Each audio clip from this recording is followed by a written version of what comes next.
Hi guys, this is part 3 of the drama. Do check the pinned comment for part 1 and part 2 link. Chang Song के उस पेड़ की टहनी को छूते ही उसमें पत्ते आने लगते हैं।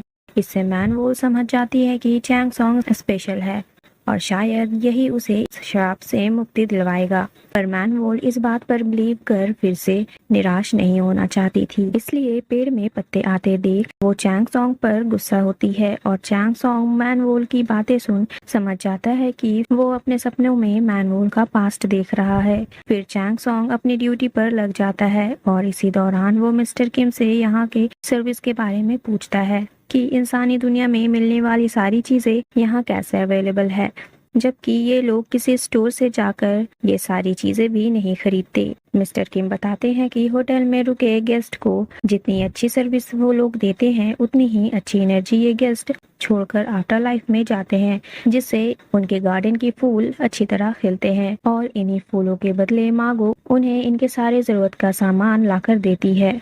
चैंग सॉन्ग पूछता है तो फिर यहाँ रुकने के लिए गेस्ट को पैसे क्यों चार्ज किए जाते हैं। मिस्टर किम बताते हैं कि ये मैन वोल अपने ऐशो आराम के लिए चार्ज करती है। चैंग सॉन्ग अपने घर लौटते हुए मागो से मिलता है। वो मागो को पहचान लेता है। बचपन में उसे उसके जन्मदिन पर फूल देने वाली वो बूढ़ी औरत यही मागो थी और वो ये समझ जाता है कि मागो फूल बेचने वाली कोई आम औरत नहीं थी। मागो चैंग सॉन्ग को मैन वोल के गार्डन में लगे पेड़ का ध्यान रखने कहती है। आफ्टर ऑल चैंग सॉन्ग ही मैन वोल को उसके शराब से मुक्ति दिलवाने वाला था। मागो चैंग सॉन्ग को अपना विजिटिंग कार्ड दे वहां से गायब हो जाती है। अब क्योंकि चैंग सॉन्ग अपने आसपास भूतों के होने से कंफर्टेबल होने लगा था, तो वो उस ब्लाइंड घोस्ट को अपनी पहली गेस्ट बना उसे आफ्टर लाइफ में भेजने की जिम्मेदारी लेता है। एक्चुअली इस ब्लाइंड घोस्ट की आखिरी इच्छा उस लड़के से मिलना था जिससे वो अपनी जिंदगी में अक्सर बेकरी में मिला करती थी और उसे पसंद भी करती थी।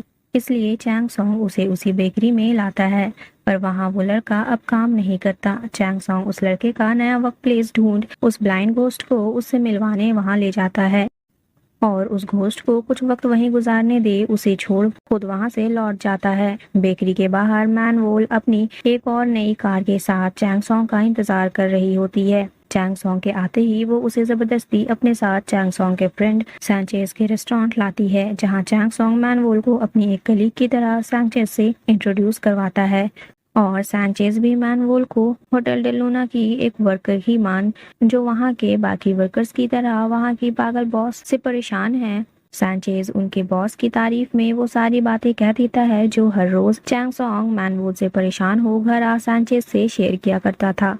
अगली सीन उस ब्लाइंड घोस्ट की दिखाई जाती है। वो उसी बेकरी में उस लड़के को देख सारा दिन खुश हो रही थी। वक्त टाइम ओवर होने के बाद वो लड़का अपनी बाइक से वापस अपने घर को निकल रहा था। उसे बाइक पर देख उस ब्लाइंड घोस्ट को याद आता है कि उसकी डेथ उसी लड़के के बाइक से हुई थी और वो लड़का उसे वहीं मरते हुए छोड़ गया था।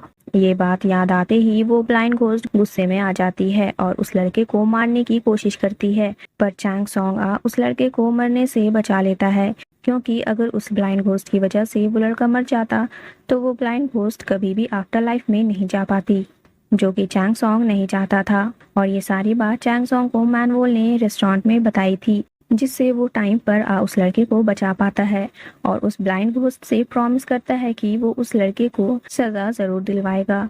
चैंग सॉन्ग की बात मान वो घोस्ट शांत हो जाती है। चैंग सॉन्ग अपने प्रॉमिस रखते हुए वो बाइक एक्सीडेंट केस को रीओपन करवा देता है और अब वो ब्लाइंड घोस्ट भी बाकी अच्छे भूतों की तरह आफ्टर लाइफ में चली जाती है।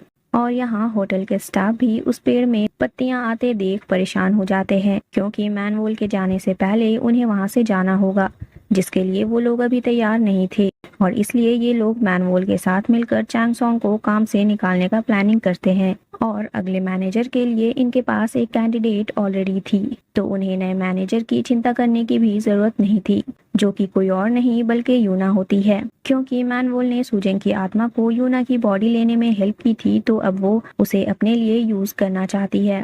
पर अब वो लोग चैंग सॉन्ग को काम से निकाले कैसे। चैंग सॉन्ग को अब अपना काम पसंद आने लगा है, तो वो काम तो छोड़ेगा नहीं और मैन वोल भी अब उससे भूतों को देखने वाली पावर वापस नहीं ले सकती, ना ही वो लोग किसी इंसान को मार सकते हैं। ऐसे में इनके पास बस एक ही ऑप्शन बचता है, इसलिए वो लोग चैंग सॉन्ग को होटल के रूम नंबर 13 में भेजने का डिसाइड करते हैं, क्योंकि उस रूम में जो घोस्ट है उसकी आंखों में देखने से कोई भी इंसान पागल हो सकता है, और चैंग सॉन्ग के पागल होने के बाद इनके पास चैंग सॉन्ग को काम से निकालने का एक वैलिड रीजन होगा। अगली सीन में चैंग सॉन्ग उस पेड़ के नीचे सोया होता है और तभी वहाँ मैनवोल भी आ जाती है। चैंग सॉन्ग नींद से जगने के बाद फिर से अपने सपनों में मैनवोल को देखने की बात करता है, जिससे मैनवोल फिर से गुस्सा हो चैंग सॉन्ग को धमकी देते हुए कहती है कि तुम्हारे साथ जो भी बुरा होगा उसके जिम्मेदार तुम खुद ही होगे। जिस पर चैंग सॉन्ग कहता है कि मुझे तुम पर पूरा भरोसा है, तुम मुझे कुछ भी नहीं होने दोगी। जैसे तुमने वो बाइक रोककर मेरी जान बचाई थी वैसे ही तुम आगे भी मुझे प्रोटेक्ट करोगी। जिसका मैनवोल के पास कोई जवाब नहीं होता। चैंग सॉन्ग वापस अपने काम में लग जाता है। मिसेस चोई और मिस्टर किम दोनों चैंग सॉन्ग को रूम नंबर 13 में रूम सर्विस के लिए भेजते हैं। चैंग सॉन्ग को वो घोस्ट उस रूम में नहीं दिखती, तो वो अपना काम कर वापस वहां से जा रहा होता है, पर तभी वो घोस्ट जो उस अलमीरा में थी वो चैंग सॉन्ग को आवाज लगाती है और वो उसकी आवाज सुन उस अलमीरा की ओर बढ़ने लगता है। पर इससे पहले कि वो उस अलमीरा के और नजदीक जाता, मैनवोल वहां आ उसे उस घोस्ट की आवाज सुनने और उसकी तरफ देखने से मना करती है। चैंग सॉन्ग समझ नहीं पाता कि अचानक से मैनवोल ऐसा क्यों कह रही है, और वो इससे पहले कि उस घोस्ट की तरफ फिर से देखता, मैनवोल उसे किस कर लेती है। और अब चैंग सॉन्ग को उस भूतनी की आवाज की बजाय सॉफ्ट बैकग्राउंड म्यूजिक सुनाई देने लगती है और एपिसोड 4 यहीं एंड हो जाती है। Stay tune for the next episode. Till then bye bye and take care.